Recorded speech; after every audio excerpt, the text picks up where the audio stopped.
Welcome to Rote Reviews. I'm Ben Sebastian, here with my co-host S.A. Baz Collins. And we're Hello. really glad you're here with us. We're going to try a new format, reboot the whole channel, and let's try this again, shall we? Yeah. So our new playlist is the Rote Reviews. We're going to be covering media for music and movies and television shows with a queer content in them, or tangentially to the queer community, or written or produced for the queer community, and give our feedback about these projects to you, the viewers, to give you a well-rounded way of looking at your next media purchase or your next media rental or what have you. Or your next home binge, let's face it. Yeah. Movie nights, they were big last year. They were like every night. Right? We went through so much popcorn. Oh, big heads up. Not that they sponsored this, but if you really want really good popcorn, there is a farm, and I will put it down in the links, that is in Indiana, and they have gourmet popcorn that is to die for. You go, oh my God, why have I've been reading Orville Redenbacher's all this time? This stuff is legit. It's the coolest fucking popcorn I've ever found. So I will put the link down below, and I know they have specials from time to time, but they're really, really they're not expensive to buy the packages. So putting that out there for your viewing pleasure. All right, so into our first review. Our first review is the Creekwood High world of characters, and by that we mean Love, Simon and Love, Victor. So we're going to do a movie and a TV series because they're from the same related world. So with that, let's dive into the world of Love, Simon. So Love, Simon, according to the critics' consensus on Rotten Tomatoes, hits its coming-of-age beats more deftly than many entries in this well-traveled genre, and represents an overdue, if not entirely successful, milestone of inclusion. And the show's synopsis is basically Simon Spear keeps a huge secret from his family, his friends, and all of his classmates. He's gay. When that secret is threatened, Simon must face everyone and come to terms with his own identity. So with that, Vance, why don't you tell people what you thought of Love, Simon? I had a couple style problems with it. Really limitedly, he talks to the audience as though he's writing a journal entry, and then that's gone, and you never hear that again. Right. I think that's one of the things that critics knocked about it, was the fact that the voiceovers were a thing, but then they didn't become a thing. Right. And he's supposed to be the character we relate to, but he comes from a sort of uppery middle class, very white, super accepting and loving parents who we hear him say in Georgia. Who we hear him say in Love, Victor, his parents even have special shoes in their closet for protests. Right. So I already didn't relate to the character as soon as he opened his mouth. Right. Go ahead. It took me a while. So what I did do is I dug into things I could find to relate to him. And there were a couple things that were really lightly there, but not really played upon. He did seem to use heavy metal rock music as a cover to fit in. I did that. I admit it. I listened to Poison and Scorpion and all the metal bands back in the day. And he also listened to classic, because he tells his father, to use this soul music, this original old R&B tune, to put to his video that he was making for his wife for their anniversary. So he does have a broader spectrum of what he listens to, which kind of hints at his character. But yeah, go ahead. Right. And like I said, I related to that. It was better explained in Love, Victor, where Bram, his boyfriend, had a comment, and I'll probably circle back to this comment a lot, but had a comment to Victor saying that there's no one way to be gay. Right. That made sense in light of Love, Simon. So it's almost a watch them all through and then watch them again to get the full package. That really was my takeaway. I think seeing Love, Victor, and where Simon's growth and where the storyteller's growth has gone helped me appreciate Love, Simon a little more than I did initially. Excellent. Okay. And did you read the book, just for clarity? I did not. Okay. So the book is Simon and the Homo Sapien Agenda. and Simon versus the Homo sapien agenda. Let's get that right. By Becky Albernatalli, I think is how it's pronounced. But anyways, I did read the book. And so there was some marked differences between Love, Simon, the movie, and Simon and the versus the Homo sapien agenda. And I found some of those to be not jarring, but I was just like, oh, they didn't go with that. Okay. So it was kind of a curiosity for me. I did go see it with my husband. So it was a movie date night back in the before time when we could actually go to theaters, and we had many theaters to choose from. And sadly, a lot of those closed during COVID. So who knows how many theaters we're going to have around anymore.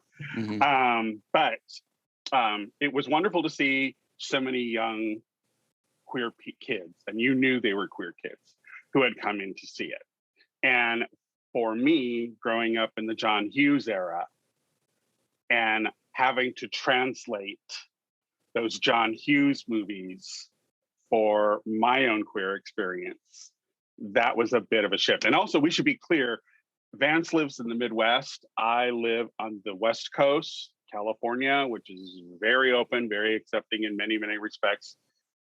California has gotten over itself in many ways when it comes to queer representation, but it's not a bastion of goodness, and you know, it's not Oz. Okay, so but what I did like about Love, Simon was that I thought the production overall was handled really well.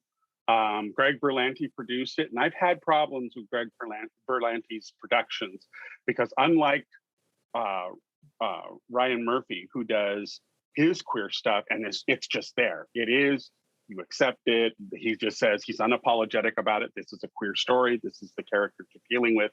Love it or leave it.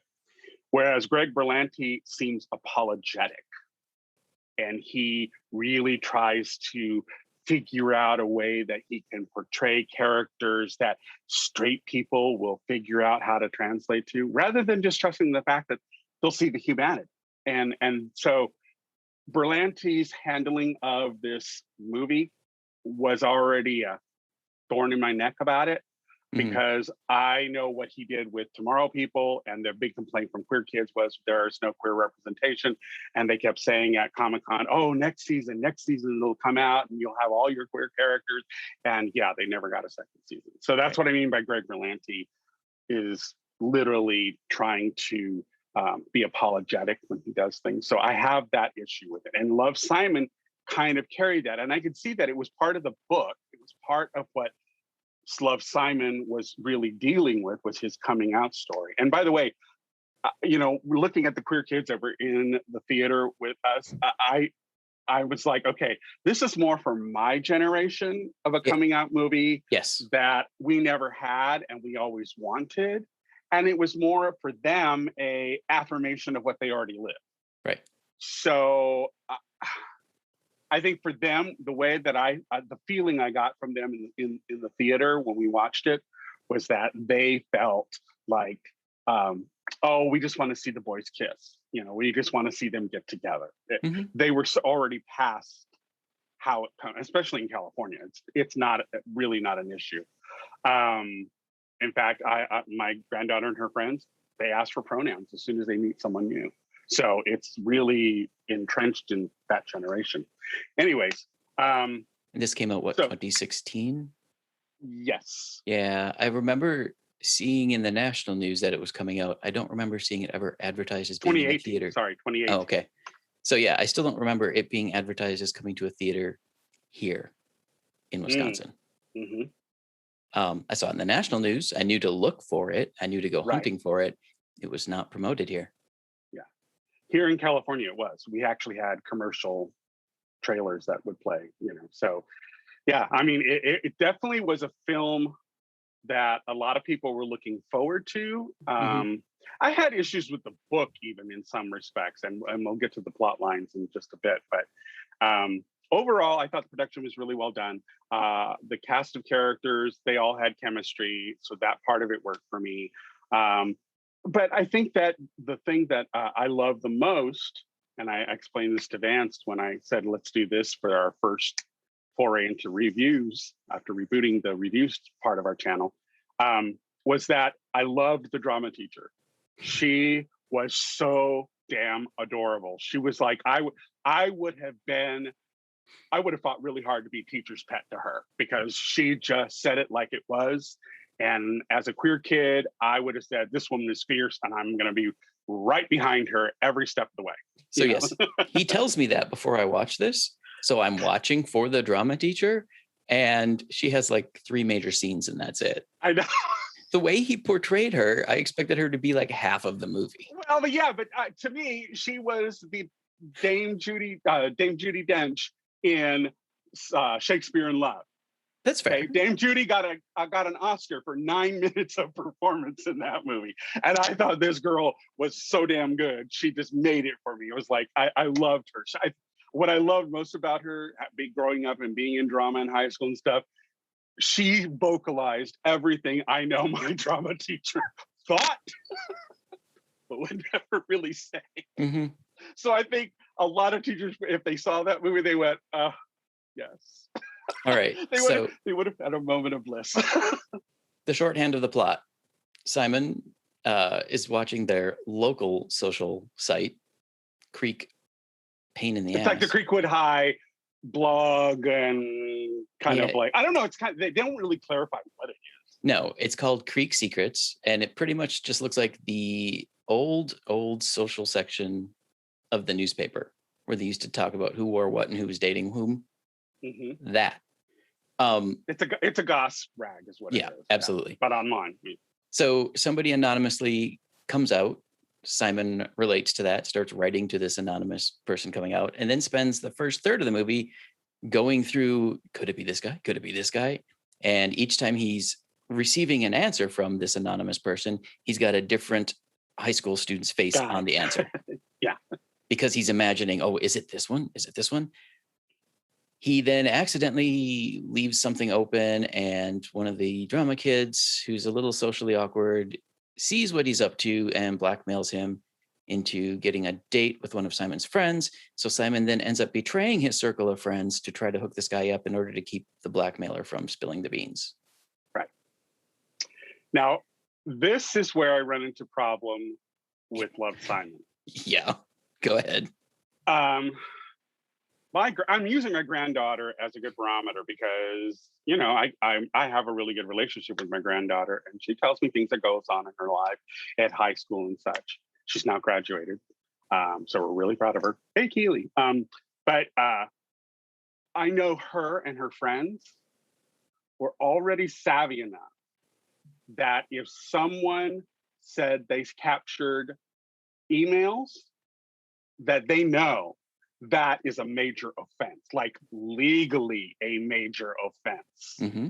And these kids nowadays wouldn't stand for that. They would not stand for that. And even though it may be salacious gossip, Simon really could have hauled him in. Ethan. I forget the yeah, Ethan, right? Yeah, haul Ethan into the principal's office and gotten him in a lot of trouble before anything happened. Yep. So I had a problem, and you know, and I think part of it is the author worked with queer kids, which is why, and she's a psychologist, I think, mm-hmm. and she's worked with queer kids. So she was prompted to write this book out of her experiences and working with queer kids. But I think one of the problems is it really was this old trope of almost like someone wrote a love letter and left it somewhere and somebody read it and then they had it and they were blackmailing. You know, that's an old school trope. I don't think that's what would have happened and how it would have played out. I think Simon gets really dumb in that place. Yeah. And these kids nowadays with their TikTok and they know what they're doing. Yes, I mean, you just have to look at AOC. You throw something at AOC, she knows how to play ball. Yes. In a really firm and almost surgical way. These kids know this stuff. And I don't think that would have played. I think that's the weakest point of the whole Love, Simon movie is that blackmail sequence. Mm-hmm. And the fact that if he knew his friends, well, except for that the Abby character was the new addition to Simon's inner circle, but he said he really connected with her very quickly. I just found it was problematic from many circumstances. If I had friends like that I had known all my life, hmm I would have trusted that I could have come out to them, and and kids do. That's how it works. Yeah. They tell their closest friends first because that's their chosen family at that point in time. Right. They don't go to their parents first. They go to their friends, their most intimate, closest friend, and they This tell them first. this whole central plot of the story is definitely through the late 80s, early 90s lens. 100%. Yes, it's definitely through the John Hughes lens of telling a story. I think this is where it really, and it's something that when we get to Love Victor, that I love that they corrected, that even though Victor has his own journey, hmm they fixed that part of it and gave up the old tropes that Simon was kind of consumed with. So in a way, I think that's where Becky's novel is really, that's why I say it seems like it was written for my generation and your generation rather than the kids who are out now, because they already are past all of this. Yeah. In fact, when we had Queer Kids on our podcast, that was the thing they said. Coming out is not a thing to them. Mhm. They're beyond that. They want agency in some other way. They're queer. They have a girlfriend and boyfriend, an NB, partner, but that's not what they want to focus on. They want to focus on the agency of the character. What is the character after? Right. You know. So to And finish the order of the plot, Simon has to solve that issue, repair the damage he did to his friendships, and still figure out who mystery potential love interest is, which he yeah, does. I'm not going to spoil it. yeah. You do get the Hollywood kiss at the moment, but and it's interesting because the book does go beyond that a little bit. Really? So yeah, it's kind of like, I don't know. This is again the Greg Berlanti thing for me. He tends to again be apologetic. Oh, we had him kiss. We got to wrap it up. Throw credits, because hmm God forbid you don't want them to be more sexual in any way. That's the apologeticness of Berlanti's way of doing things, which has always been very problematic for me. If you're going to be queer, and especially now with things like Pose and Orange is the New Black, just do it. Just do it and don't apologize for it. Mhm. People will come. Mhm. I mean, Pose had one of the highest ratings for FX that they've had in a long time, all 3 Mhm. seasons. So people will come. They will watch these shows. So, it's like, that's what I don't want. I want to see Berlanti as a producer and director grow in that respect, be unapologetic. And I think that Love, Simon, while it probably had to play to that angle a bit because it was kind of the first major production by a major studio Mhm. to be put out there, because most of our gay stuff up to then have always been indies and Mhm. art houses. So I get that there was a bit of a trade-off, but hey, Ryan Murphy works in those worlds too, and he just does it. So Greg, you better call Ryan and figure out how that shit's done, because we're over it. Right. My final comment on just how I perceived the whole thing after I thought about it, it didn't feel like a film to me. It felt like a long episode of a CW show. Oh, excellent point. Yes, I totally buy that. I totally am there with you on that. Yeah, that totally makes sense, because it does seem like an after-school special. And the other thing is that I wouldn't say after school. CW targets a lot of young adult and teens in their storytelling. And well, it that's felt what the like, after-school specials did. oh, That I was the whole guess. drive during the 70s and 80s. I mean, I grew up then. That was what the target audience was. But True. yes, it was done in a different way back then. But yeah. Right, exactly. No, this definitely feels like a modern CW show aimed at the young adult audience. It didn't feel like a film. Mm, mm. Yeah, I'm with you on that one. I do get it. I get it a lot. So yeah, I totally agree with you. Now let's move on to Love, Victor. Love, Victor tried and I was following all the hype and all the write-ups that were going on, all the reviews. There were many things leveled at Love, Simon when it came out, especially within the queer media reviewers and stuff Mhm. that were looking at it from a queer angle. And one of the things they knocked Love, Simon for was that he was a white kid, a cis white kid, who was living in an upper middle class home. Overly, there wasn't any tension within the family other than his kid sister making some rotten food every now and then. That was the only tension in the family. And his dad liked to throw out heterosexual dad jokes, assuming his son is gay. That was the only tension within the family. So that got leveled heavily at Love, Simon. And the fact that Nick Robinson was a cis straight actor playing a gay role. That was the other thing that was leveled at it. And there's a reason I'm bringing this up for Love, Victor. So it got, those were the things that Love, Simon was knocked for. Love, Victor's production company wanted to address some of those issues. And so let me give you the rundown of Love, Victor's, a little synopsis, and then we can get into talking about it. Victor's a new student at Creekwood High School, same high school as Love, Simon, so it's the same world. And he's on his own journey of self-discovery, facing challenges at home, adjusting to a new city, and struggling with his sexual orientation. So it's the same high school, same sort of setup, but Love, Victor deals with a Latin American family, a Latino family that they're Puerto Rican and Colombian. And they moved from Texas to Georgia in the same part of Atlanta that Love, Simon took place. But they are not upper middle class. They are very much middle class, if not lower middle class. Right. And the fact that Victor's family are people of color. That was another big change they wanted to make. So they showed a more inclusive kind of scenario. Now, I know Love, Simon tried to do a bit of that in that they made Brom a Black boy, which in the book, it's not really defined. I don't remember them ever defining it in the movie. So it could, had no problem with Brom being Black. I had no problem at all. I thought that was a cool move.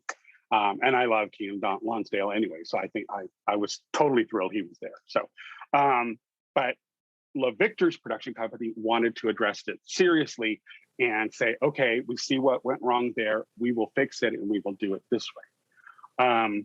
So why don't you give your summation of Love, Victor? We are reviewing seasons 1 and 2. So we're right up to where season 2 just ended a few weeks ago. So we're talking about both seasons in its entirety, and we'll address the cliffhanger issue when we get to the end of our separate little diatribes. Go ahead. All right. So to sum up 20 hours of television into a quick, thank you for that, by the way. Victor and his family. It's only 10 hours. They're only half-hour episodes. Really? It felt longer. Yeah, they're only half-hour episodes. Felt longer. Not in a bad way. More in a I wasn't watching time pass way. Okay. We'll take that. Victor and his family, as Baz said, arrive to the new neighborhood. The show literally picks up with them moving in. Upstairs neighbor Felix introduces himself before they've even hit the front steps. And Felix becomes Victor's best friend. Felix is also a little one of those kind of awkward kids, but you find out in second season a lot more about his past, and he suddenly becomes a super character. He actually became one of my favorites. Mm-hmm. Anyway, Victor's also has his first day at Creekwood High. Baz's favorite drama teacher has been bumped up to vice principal, and she only appears in the first episode.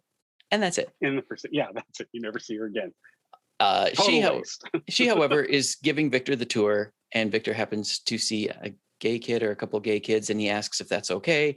And the vice principal tells him about Simon and the epic kiss on the Ferris wheel at the end of Love, Simon, and how it became a Creekwood legend. So that sets up the history. Connection. Yeah. Connection between two. Yeah. He then meets a girl named Mia, who becomes his love interest. He had been a basketball player back in Texas. He figures out how to join the Creekwood High basketball team and is surrounded by jocks. The head jock, Andrew, starts out super antagonistic, but he also has a growth, which I like. And yeah, he has to navigate new high school, his secret status as a gay kid. And once he hears the Simon legend, he actually reaches out to Simon through, I think it's Instagram Messenger, mm-hmm. and starts a conversation. And Simon is the voice of wisdom trying to guide him through surviving Creekwood High. He's the gay shaman leading Victor through the magical world of the gays. Exactly. So season 1 progresses. He makes it onto the team. He has to deal with Andrew. He decides he doesn't want to be gay. It's too hard. He doesn't want a hard life. So he dates Mia, who is a supremely nice girl. I think she's painted as almost too nice. Yeah, I would agree with that. Something that I think they did improve in season 2. Yeah, season 2. She did have a change. Yeah. She got an edge in season 2. And so, of course, he isn't romantically into her, but she does become his best friend. And that's pretty obvious to the viewers. She wants to take it to the next level. You see him struggling with where that line is. Yeah, because she keeps wanting to take it to the next level and he keeps finding excuses. Meanwhile, he also meets Benji, the out boy at the school, who's... He sees him on the first day, doesn't he? He sees him in the hallway in the first day, and there's that moment at the bubbler where the hair flip. Because the gays are all about the hair. Right. He finds out that the basketball team has a $500 entrance fee, which of course his family doesn't have. So he needs a job. He goes to get a job at the coffee house, which is managed or assistant managed by Benji. So the boys develop a really close bond. And Victor keeps his secret hidden for most of season 1 until they have to take the espresso machine out of town to get it repaired and spend the night. And he decides to go for it and tries to kiss Benji, and that goes badly because Benji has a boyfriend. Drama, teen drama. And so then he gets home, and does the New York trip happen before that? I'm sorry, I may have missed something really major. Yes, it happens before. Okay, so also at one point, Simon made some offhand comment about wishing he was there, blah, blah, blah. And Victor gets the idea to buy a bus ticket and spend a weekend in New York with Simon. Yeah. And he gets there and Simon is gone at a cousin's party because Simon wasn't expecting him. Yeah, it was kind of a spur of the moment thing. Yeah. Very much so. And he lied to his parents and said he was on a basketball trip. And he lied to Mia and said he was on a boys' trip with his father. So he set up this whole chain of weirdness. But he gets to New York. Simon's not there, but Simon's boyfriend, Brom, is. And Brom introduces him to the roommates. This is where Brom takes him to play basketball and shows him there's no one way to be gay because all of the basketball players are he kind part of of a queer freaks league. over the roommates who are unabashedly. The roommates queer. are pretty much every flavor of the rainbow on steroids, which is awesome. Yeah. So the roommates then that night take him to a bar, his first bar, where one of them slips and Victor realizes that Simon has been sharing their messages all along. He storms out. And of course, because this is how this sort of crap goes, Simon is on the street heading for the bar and talks him off a ledge, basically pointing out that Simon didn't have all the answers, but each of his friends had a piece. One friend had really religious parents. One friend had a girlfriend, et cetera, et cetera. So they were all in Simon's corner. And he introduces Simon to the idea of a found family, which ends the New York trip on a really high note. Right. So then he gets home, machine breaks down. He and Benji go get it fixed. Hotel kiss happens. Goes poorly. The ride home is extremely quiet and bad. And awkward. And he decides the next morning to tell Felix, who takes it beautifully. Absolutely says, this doesn't change anything. You're still my best friend. Yeah. And that. And I will say that at this juncture, Felix is the true ally from the beginning. Yes, he always has been. Yes, exactly. So, I think that's one of the reasons why the audience connects to Felix really well, because he takes it so matter of factly, like, oh, okay, you like green pants. It's just, or French toast, to use the analogy. You like French toast instead of pancakes. Got it. And I should also point out that meanwhile, Felix is trying to start a relationship with Mia's best friend, Lake, with varying degrees of success. Lake is very social focused and so doesn't want to be seen publicly with Felix because he's kind of awkward. So that whole thing is also going on. And so after Victor comes up to him, Felix, who took it so well, was just like, okay, now here's my thing. Blah. Right, exactly.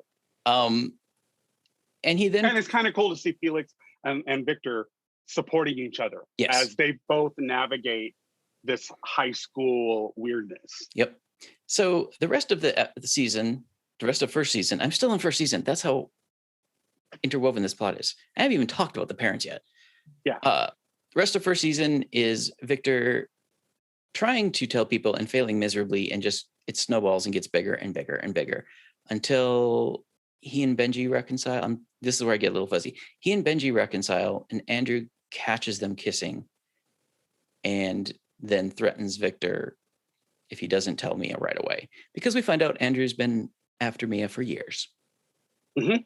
So, And they've actually been together. yeah, prior to Victor arriving on the scene, they had a night together. One that Mia sort of regrets. Yeah, exactly. Now, And meanwhile, wasn't it also because Andrew kind of took it really, kind of, I don't know what the word I'm looking for, where it was kind of blew it off. It wasn't as big of a deal to him as it was to her. yes, Yeah. So Andrew's growth arc up until this point, he's been the jock asshole who makes fun of people to get a laugh. But by this point, Mia has told him that the reason nobody wants to be around him is because they're all afraid he's going to make them the next target. And Right, so he's a dick. Yeah. And so at this point, he has actually started to work on himself to become a nicer guy. He really has. And I give him full credit for really looking in the mirror and figuring out who the hell he's going to be in this new world. Right. So meanwhile, his sister's been acting up because she got torn away from her friends back home. And his parents' big secret. Younger sister. Yeah. And we find out that his parents' big secret has come out because mom had an affair with dad's boss. And then dad beat the boss up and they had to leave town. So that's why they're in Atlanta.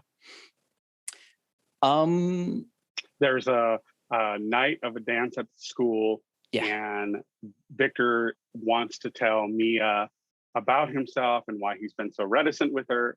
And so he tells Felix, and Felix says, you need to tell her. And he says, I'm going to tell her, but I want to give her one final night of us doing something together. And, so I can have a moment to tell her about myself. So that's the game plan, which of course in the teen world never goes as planned, So crazy adult teen angst ensues during the party, as they always do. And Mia ends up seeing Benji, who's arrived and who's talking with Victor out on a bench outside of the school. And they end up kissing, and Mia sees it. Right. Is that how season 1 ends? Well, yeah. Then Pilar, his sister, comes up and says, "Really, you really did that to her?" And Victor is like, realizes that's when he has to confess to Pilar and let her know what's going on.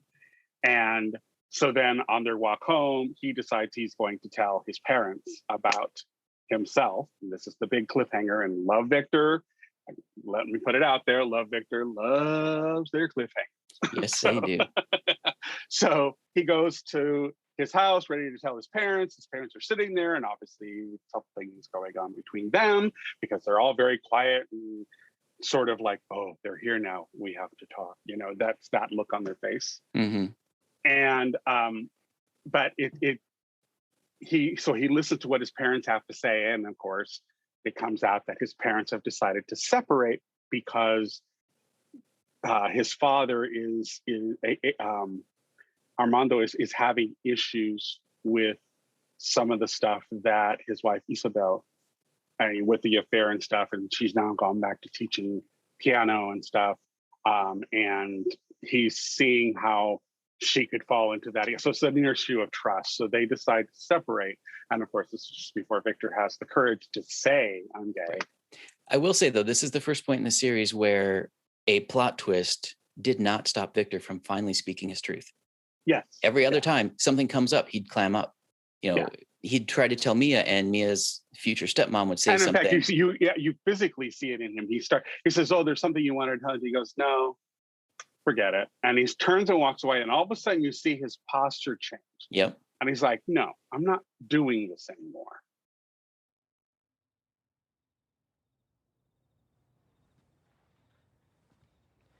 No. Nothing. Mom, Dad, I'm gay. And that's when he turns around and he just says, Mom, Dad, I'm gay. Right. End of season 1. Kind of thing, But, and season 2, tell us what you thought about season 2. So season two, they've essentially had now a summer to work things out. He and Benji have spent the summer attached at the hip. Can I say that? Yeah. Ba-dum-bum. Pilar has started to fall for Felix, unbeknownst to Felix. And Felix and Lake have actually taken that was their thing at the dance. Lake finally got over her social stuff and actually told the world that she liked Felix. That was the other very important thing, because at that moment, the joy I saw on Felix's face was probably made the show for me. Yeah. So anyway, they've all spent the summer together.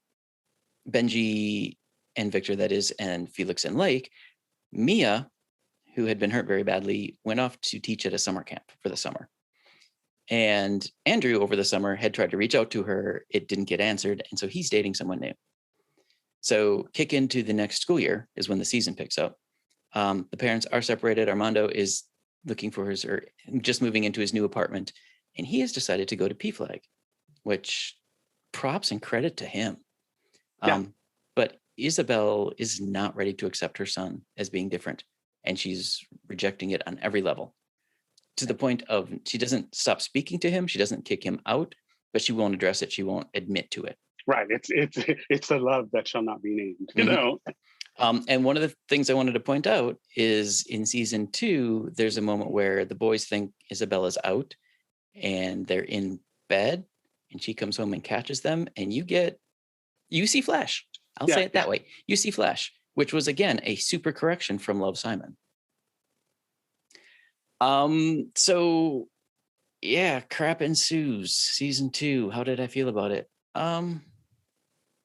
Like I said, I really liked Felix. Felix's storyline. We find out what's going on. You didn't say what the cliffhanger was in season 2. So the cliffhanger in season. We have to introduce Pilar and her best friend then. Right. So meanwhile, Pilar has been super supportive of her brother, her gay brother, like to an amazing degree. She has. And Victor does see when he suspects when he sees his sister talking to someone, he kind of does the over the shoulder thing. Yes. So she introduces him to Rahim, and Rahim, I'm going to try to keep this short. I know I'm babbling on. Rahim becomes a love interest as well, because he's very comfortable with himself around Victor, which is a sort of strength that Victor needs. Meanwhile, he and Benji are not telling each other things from their past. And this is, again, where it delves back into like 80s relationship crap that doesn't go on these days. And so, of course, a wedge gets driven between Victor and Benji, and Victor and Rahim strengthen their relationship. Victor and Benji finally split. I think it was Benji who asked for it, who just said he needed some time. And so we need some time apart. We need to cool it for a while, I think. Right, that was it. And so as the season comes to a close, Victor is decided to make a move with one of the boys, and he's walking up to a doorbell, and bam, you don't know who.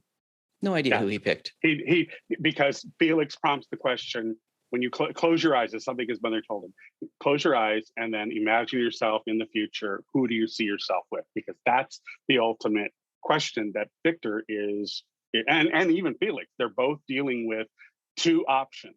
Which is the one they're going to go for? Right. And Victor says, I know who it is. And so you see him running and racing to get to this person. We don't know if it's Benji or if it's Rahim. And they shot it very carefully. They had a huge production meeting about how the angles were going to be shot, so no one can figure it out. And that's the big thing in the queer community right now, is it's like the who shot JR moment for Love Victor. What doorbell did he ring? And people are down to where they're screenshotting doorways that Victor went to. I mean, it's crazy. It's crazy. But yeah, so the whole theory thing is going on now. So it does end on a cliffhanger yet again of where we are. Yeah. So just to touch base on the other characters, we find out in this season that Felix's mother has been dealing with depression, anxiety. Well, they kind of touch on it earlier. He just kept hiding it. He kept hiding it from people. But it blows up when she's on a really high note. And so Lake comes over for a dinner, and then Lake watches the emotional twisting and tries to get help. And Felix took that as a betrayal, because help ended up taking... He asked her not to say anything, but the help was very official legal help. And they ended up taking his mother away for a while. And he couldn't look at Lake the same way again. Even though he finally reconciled that she risked everything to help him, he still felt it was a betrayal. Oh, and watching him go through that crap and having to ask the Salazars for a place to sleep was painful. Now, I don't understand. Why couldn't he just sleep in his own apartment? He's a minor. He was a minor. The state child services wouldn't have allowed it. Oh, okay. He needed to be with a guardian of some sort, a legal adult guardian of some sort. The fact that they just kind of allowed the Salazars to do it even shocked me a bit, because I'm like, wait, what? Why was a relative not called for? There are steps that would have been taken in that situation. But as a teenager, again, some of the details, are just glossed over. Yeah, I know, but I'm like, all right, I guess Creekwood. Only George, so much you can do in a half hour. Creekwood George is a bit different, isn't it? Yeah. Armando, the father, his growth is amazing. He actually finds friends and peace through PFLAG, and he has one of my favorite Easter eggs of the last several years. So Julie Benz plays the woman who is his new love interest, and if you don't know who she is, she was Dexter's love interest who eventually married Dexter.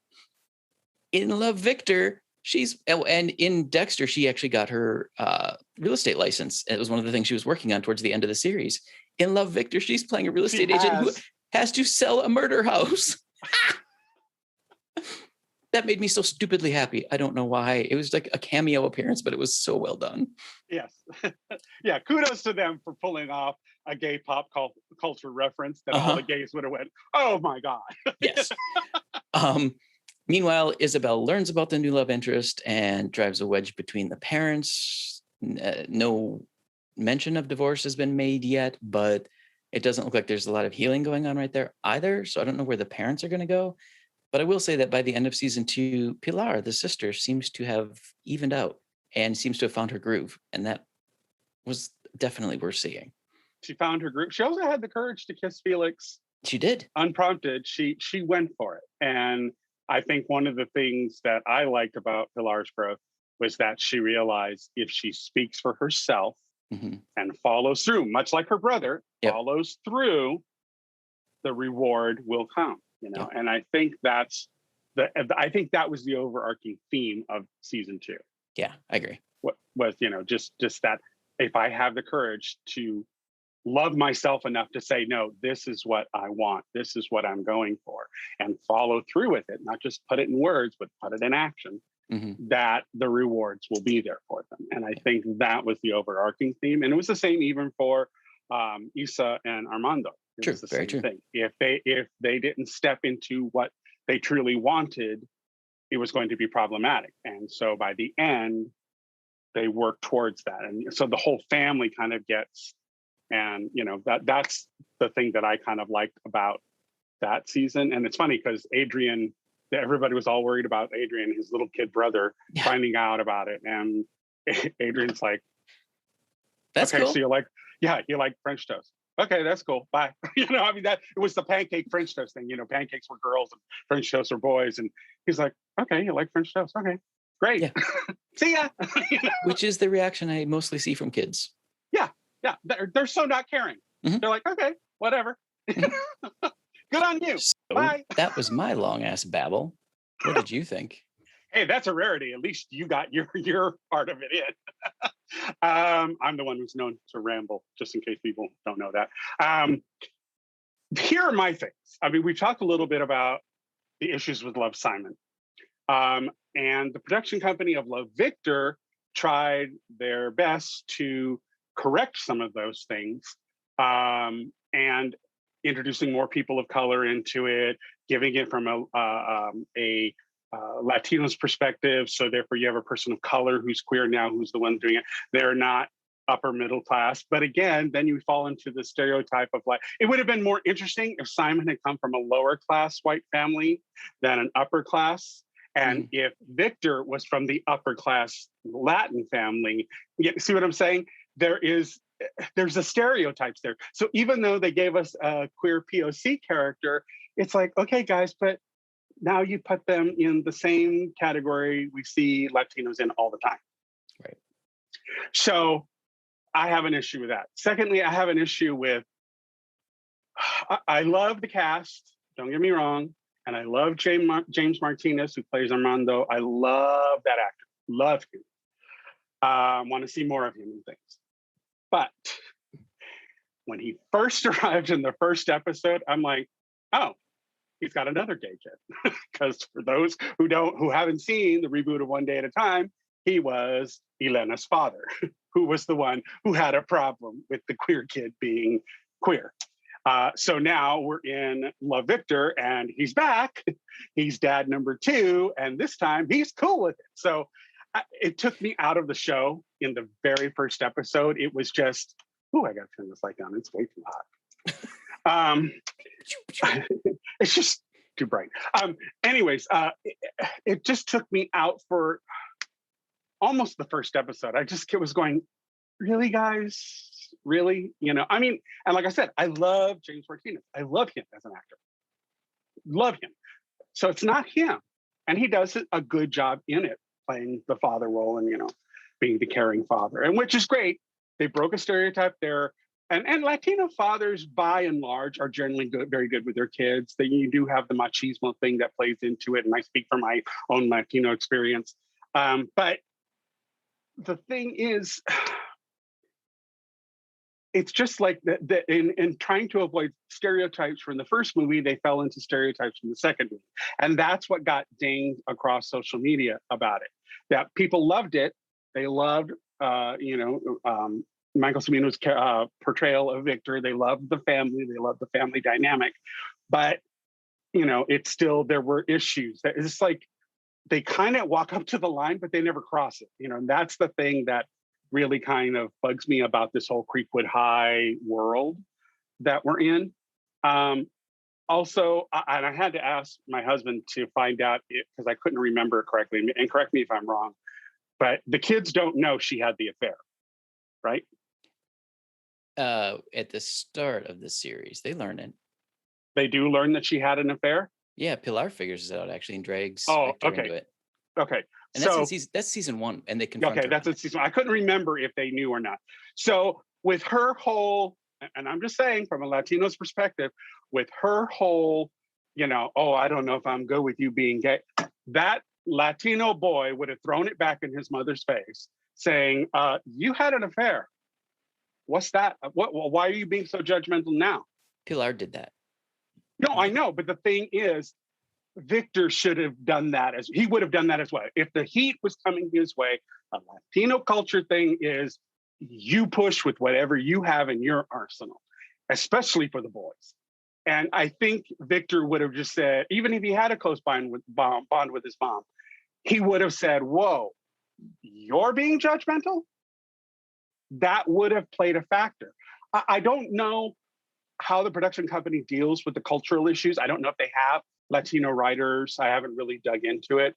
But I think there are some things that are missing that are still tropey rather than being more realistic. And I do like that in the very first episode, Victor does his voiceover, which also starts to lose. Yeah, it disappears. It disappears as well. It just becomes tweets on a phone. But he starts out with, you know, knowing about Simon, and he says, fuck you, Simon, because you had it good. You just were whining, you know, but I've got it much more difficult, blah, blah, blah, blah, blah.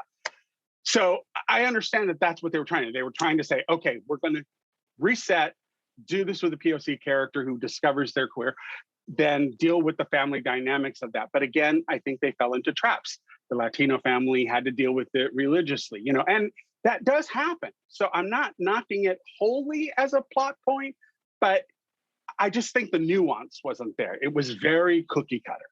Mm-hmm. You know, they never showed Isabel by herself, even in a moment thinking, you know, or talking to Mondo, geez, you know, I did this. How can I take this out on my son? If, you know, he who cast the first stone, you know, I mean, you know, so because she wasn't ready to face Victor's reality. Well, that's my point though. That's the nuance that was missing. She should have had a moment, even as she came to the realization. I mean, the fact that they used Adrian as the turning point, and I know we're giving a lot of spoilers here, so I'll make sure I put a spoiler thing at the beginning of this, but They used Adrian as a plot point to have her finally make the turnaround and say, no, you're not going to affect my children this way. I'm done with you. I think that was a cheat. That was a cookie cutter resolution to a problem that I think could have been much more nuanced. And it wouldn't have to take a lot of screen time to do it. Even if she had just a moment where she felt that inward guilt and had that conversation with Armando and said, who am I to judge? Look at what I'm doing to Victor. And yet, we know what I did. She never has that reflective moment inwardly on herself. I think she does. It happens in the church. Remember when the priest is essentially telling Victor that he's going to go to hell unless he changes, and she gets wind of that? That's where I see. That's a sequence with Adrian. Adrian, the young boy. Yeah, the young boy. Adrian's the one who gets told by the father. I mean, Victor does too, but she never really has that inflection moment where it's her personally looking at herself, saying, "Who am I to cast the stone? Who am I?" No, because, true. That's in the church. I mean, what she goes Mama Bear. Right. Well, and yeah, that's just it. That's the cookie cutter resolution. That's what I'm talking about. I think it would have been better if her resolve had come about because she thinks to herself, look what I did in my family. How is what Victor did any worse than that? I broke up the family unit, which is huge in Latin culture. Right. So that I think would have been a much better way of resolving it and more realistic. Maybe. In my view. I don't know that they should resolve it. On occasion, I'd like to see a character that can't look into a mirror, that just cannot. True, but they did resolve it. That's my point. They did find a way to resolve it. That was cookie cutter. They should have done something better. That's where I have the problem with Love, Victor. I'm not knocking the whole series. I think it's worthy. It does show some agency in the characters. They all have their own arc. It's evenly divided. So you become invested in Felix's situation. You become invested in Lake's situation. You become, so you get these nuances from all the subsidiary characters. And that's great because in the movie, you definitely don't. In the movie, it's all about Simon and everybody else just whines and complains because Simon just went all AWOL on them. And, and even like I said, we've already talked about that, but, even that was problematic because that's not how it would go with friends. If it's close, intimate friends, it just wouldn't play out that way. So as a plot device, that was weak anyways. And here they tried to correct some of that by giving even distribution to the characters around Victor, which is great because that's his chosen family. That's who he seeks refuge in. So I'm fine with all of that. But I just think that it might behoove the writer's room to have some queer Latin kids or some queer, teens there to troubleshoot situations on how teens would really resolve them and get some feedback from queer teens on what it's like. I think Love, Victor can go far beyond what Love, Simon ever did. Oh, yeah. In that, since it's a series, you can create these arcs that deal with these issues that queer people of color deal with that are far different than their white counterparts. So that's kind of Simon passed for all intents and purposes until The Secret got out. Right. And the fact, I don't know if you know this, I don't think I've mentioned it to you, but the femme character in the Love, Simon movie, that wasn't in the book. That was shoehorned in. Gotcha. And that also bothered me too. So like I said, there's some things that are, okay, let's get to the rating. So we are breaking, I know, just running around like a crazy idiot. How we're doing our ratings differently with this reboot.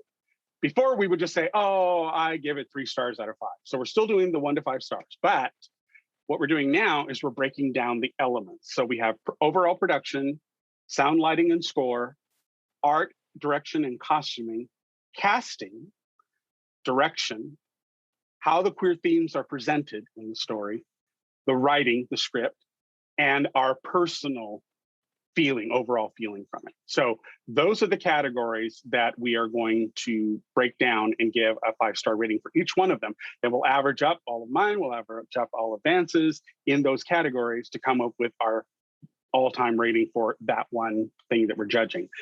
Then I'll also post at the end, I will post those ratings. And then I will also show you what the Rotten Tomatoes rating is and the IMDb rating as of the recording of the episode. So since this is our first one, you want to go first with your list for Love, Simon? Sure. Overall production, I gave Simon a 3. Middle of the road. My socks weren't knocked off, but I wasn't revolted. Script, also 3. Again, there's some problems. I think script needed a bit of attention, if for nothing else than to modernize it and pull it out of the 80s. Mm-hmm. Sound, lighting, score, I gave it a 4. And it was much better on those fronts. As with the art direction and costume, I felt those were a little more appropriate for wealthy suburban Georgia. Right. For what a Wisconsin boy knows about wealthy suburban Georgia, which is about this much. Right. What you see coming out of Georgian productions. I mean, TV productions. Atlanta does do a lot of TV. And that is film, very true. Casting, I gave it a 4. I thought it was well cast for what it was. Directing, gave it a 3 because I do feel like the director missed some things. Mm-hmm. We talked about that. Themes represented, queer themes represented, I gave it a 5. I thought it was groundbreaking. I recognized how groundbreaking it was, and I wanted to give it credit for that, which I sort of averaged my stuff together and came a 4 for overall. Okay, excellent. So mine is the overall production. I gave it a 5. I thought it was high quality, which is what you'd expect from a major studio. The script, I gave it a 3, and then we've already talked about why I had problems with some of the plot points were just too stuck in the 80s and 90s rather than being more up to date currently. So then I gave sound, lighting, and score a 5, art direction, costuming a 5. Casting, I gave it 3. And the reason why is it would have been really great on the first outing if the main character had been queer to begin with. And I say that only because the big discussion going on is should cis straight actors play queer characters? And I came to a realization about this. I think that we can get to that stage, but we've had straight actors playing queer characters for a while now. And we now know it is no longer brave to play gay. It isn't. It's just an acting job, and that may be true. But until our queer actor out in real life get the same level playing field to play characters, they should have first pick or first attempts to audition and get the roles that are written for our community, and by people of our community. So that's where I am currently on it. So until we have parity for our queer out actors and performers, I say let's lean. I mean, this is why Pose was so damn successful, because it was the most queer cast, queer production ever put out. And the authenticity comes through very soundly. Mm-hmm. So that's why I gave casting a 3. Direction, I gave it a 4. It's Greg Berlanti. You know how I feel about him. And then themes, a 3. And that's only because they fell into the John Hughes trap of old typey tropes and not doing it, in a way that was believable. I just didn't, my suspension of disbelief started ending when that whole blackmail with emails thing cropped up. They lost me. And that's the way it was in the book, and I get that, but they could have updated that. And so my overall personal, balancing all of that out, I came up with 4. So that's where my position is on Love, Simon. How about you for Love, Victor, seasons 1 and 2? 1 and 2 together. Overall production, I gave it a 4, and I gave it a 4 because it was so good I didn't notice it. And that for me is actually a huge sign of success. I would have given it a 5 if it had stood out as amazing, but because I didn't notice it, solid 4. Okay. Kind of the same with script and screenplay, actually. Again, I felt it was much better than Simon. There were a couple of problems, but there were a couple of very good parts as well. 4. Sound, lighting, score, again, it vanished into the background. I actually didn't notice it, which was exactly what it was supposed to be. 4. Right, exactly. Art direction, costuming, 4. Casting, 4. I thought it was a step up from Simon Parr. Directing, also a 4. I think the directors wrapped their heads around what they could do. They moved closer toward it. And they started to let Victor be sexual. Yeah, exactly. But I don't think they were quite there yet. So 4. Queer themes presented, 5. I think they did much better job I think than they Simon. did better. Yep, I agree with you on that. which just because of a low rating here or there, I give 4.5 as my overall. Okay, all right, fair enough. My standings production is a 5 again because it's it's Hulu, so they're going to put the money into it. So the location shots and everything all played very well. You believe you were still at Creekwood High and everything going on there, so that worked. The script, I gave it a 4, pretty much for the same reasons you did. It just, I think that some of the writing still needs to be massaged, and like I said, it would be great if they got some queer teens in there so that these writers can troubleshoot some of these situations and see how real queer teens would resolve those things. The next thing is art direction, sound, lighting, and score. I gave it 5. It melted, like you, it melted into the background. I didn't really notice it all that much, so it did its job across the board. Art direction and costuming, I gave it a 5, and that's mostly I liked that Felix's apartment became the sounding board of where his life was. You could see the growth because by the time his mother comes back from all her therapy and stuff, the house is nice and clean, everything's in its place, and so Cleaner. Cleaner. Well, it's by far better than what was there before. Absolutely. Started out as a hoarder's paradise. Right, exactly. Which is why I think that I gave it a higher kind of position on, because I did like that touch, these little background touches that they did. The time out at Benji's family's cabin, I thought that was much, but okay, I'll go with it. I'll fly with it. But anyways, that's where I'm at with that. So art direction, costume, great. Casting, I was a 4, mostly because while I love James Martinez and Ana Ortiz, I thought James was put into another role where now he's playing the other side of it, which is fine, but it did take me out. So that bothered me. I think they could have figured that out a bit better and did something with it, which they did, but I don't know. It threw me out because I went all one day at a time for a bit. So that's what I did. Casting, direction, a 4, pretty much for the same things that you cited. Queer themes, again, a 4, but it's mostly from the queer Latino experiences I've had, the other queer Latinos I know, and their experiences. Now, markedly, it's from a previous generation, so I get that things might be different for queer Latinos today, but I do talk with a few of them, so I do know where they are in their headspace, and I follow several queer Latino celebrities. So, I get where they're coming from that generation. So there were some things I think that can still be worked out, which I mentioned about the teens being involved in the writer's room. Script, 4, same thing. Overall personal score, a 4. So I'm pretty much in the same ballpark with both. I definitely think Love Victor has so much more potential, and obviously because it's a series. So I will put all our scores up, average them out, and then I will post the reviews, ratings from Rotten Tomatoes and IMDb at the time of this recording. And I'll put the date here so you know what the recording was. And so you'll be able to compare them. And our hope is, given that we talked about each of the elements, that you'll have a much more rounded opinion of whether or not to show it to, other family members. And just a quick check. Vance, what do you think about Love Victor if someone has a family and maybe they have a queer kid in the family, but they've got littler ones like Adrian? Do you think this is a show that they could watch, or do you think it's something that the parents might want to watch it first and get a feel for it before? I mean, because in the first season, it's only a kiss. That's all you get, right? From the queer perspective. The bed scene is second season, and it's really fast because Isabel immediately closes the door. Right. I think it'd be fine. Although you see a little bit more of it in the next episode where they revisit it, but from Victor's side. Right.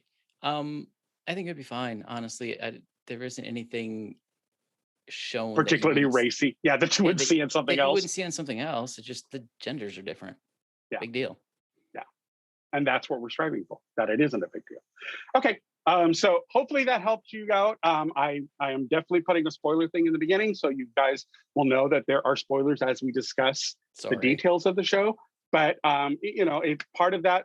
Part of our redoing of this channel is to give you a solid round review of what's going on. We'll try and keep the spoilers to a minimum going forward. But this one, it's been out for a while. The movie's been out since 2018. Love Victor started, I think, last year, and now it's continued into this year.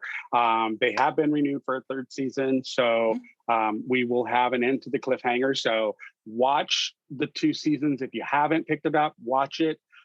We highly recommend it, and try and figure out who Victor is going to go off and have his long-term relationship with.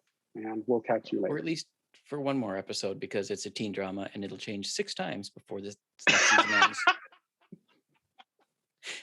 Well said. Well said. Remember to like, subscribe. Remember to like, subscribe, and tell your friends about us. And to just make sure you hit that alert button so that you'll get other postings of other notifications when we post. And you'll be able to follow our other reviews. And we will talk to you soon. Take care. Look forward to that. Bye. Bye.